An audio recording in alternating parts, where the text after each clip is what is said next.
غوث پاک موجود ہے. اپنی قسمتوں پر جتنے ناز کرو کم ہے. کیا بات میں کہہ رہا تھا سلسلوں کا کام توڑنا نہیں ہے بلکہ سلسلوں کا کام جوڑنا. وہ غوث پاک کا فرمان سنیں. پیران پیر دستگیر ارشاد فرماتے سنو المحب لا یملک شیء. محب کی یہ پہچان ہے وہ خود کسی چیز کا مالک نہیں ہوتا.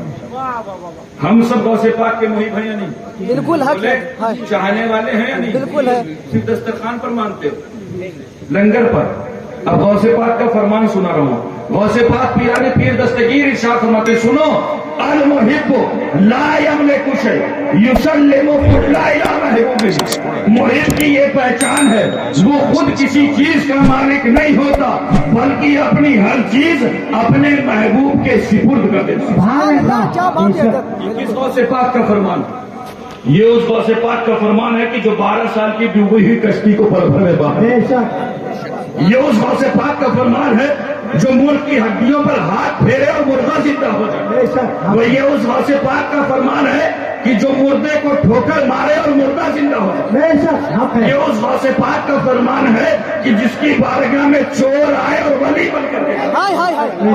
کیا فرماتے ہیں کہ محب کی یہ پہچان ہے وہ خود کسی چیز کا مالک نہیں ہوتا بلکہ اپنی ہر چیز اپنے محبوب کے سپرد کر دیتا. اس بات کا مطلب سمجھے. ہم سب کس کے چاہنے اور ماننے والے؟ غوث اعظم. اللہ کے رسول کے دیوانے نا. جی. نعرے لگاتے ہو یا نہیں؟ ابھی میلاد النبی کی محفلیں گزری. جی. غلامی رسول میں موت بھی قبول ہے کہ نعرے ہم نے لگائے. اللہ ہماری محبتوں کو سچا کرے. وہ پیرانے پیر فرماتے سنو محب کی یہ پہچان ہے وہ خود کسی چیز کا مالک نہیں ہوتا بلکہ اپنی ہر چیز اپنے محبوب کے سپرد کر دیتا ہے. اس بات کا مطلب سمجھے. اس بات کا مطلب یہ ہے کہ گھر اس کا ہوتا ہے. گھر اس کا ہوتا ہے مگر شریعت رسول کی چل رہی ہوتی ہے. بہو بیٹیاں اس کی ہوتی ہیں لیکن لباس اور پردہ رسول کے حکم کے مطابق دے رہا ہوتا ہے. اولادیں اس کی ہوتی ہیں لیکن تعلیم مصطفیٰ کی دے رہا ہوتا ہے. عدالتیں اس کی ہوتی ہیں لیکن قانون مصطفیٰ کا چل رہا ہوتا ہے. ملک اس کا ہوتا ہے لیکن نظام مصطفیٰ کا چل رہا ہوتا ہے.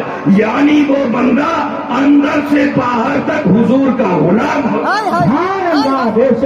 ایسے دین پھیلا ایسے مذہب پھیلا اپنی ملت اور دین سے نکالا نہیں جاتا ہے بلکہ اپنی ملت اور دین میں لایا جاتا ہے. یہی وجہ تھی کہ ہندوستان کی سخت زمین یہ وہ زمین تھی کہ جہاں لوگ پتھروں کو پوچھتے پوچھتے ان کا دل بھی پتھر ہو گیا. لیکن وہ نبی کا شہزادہ جب سرزمین اجمیر میں آتا ہے نا تو اپنے کیریکٹر سے 92 لاکھ لوگوں کو کلمہ پڑھا کرتا.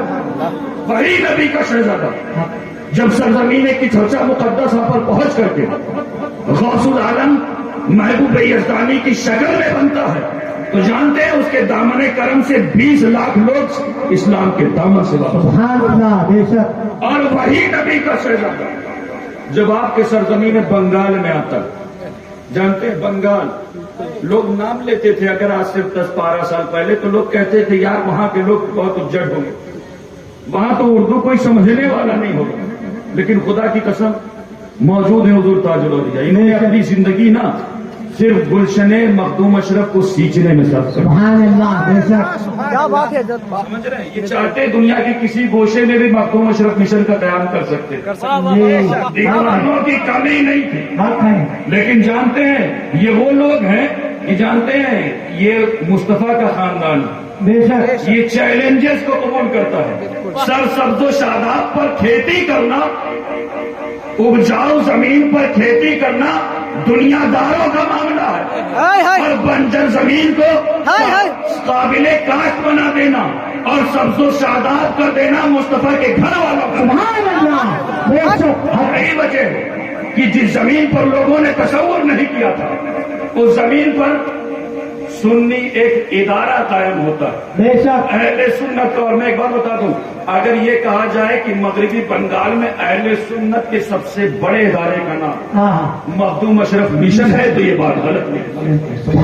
یہ میں صرف عقیدت کی روشنی میں نہیں بلکہ الحمدللہ حقیقت کے آئینے میں. اور جانتے ہیں انہوں نے یہ آئے نا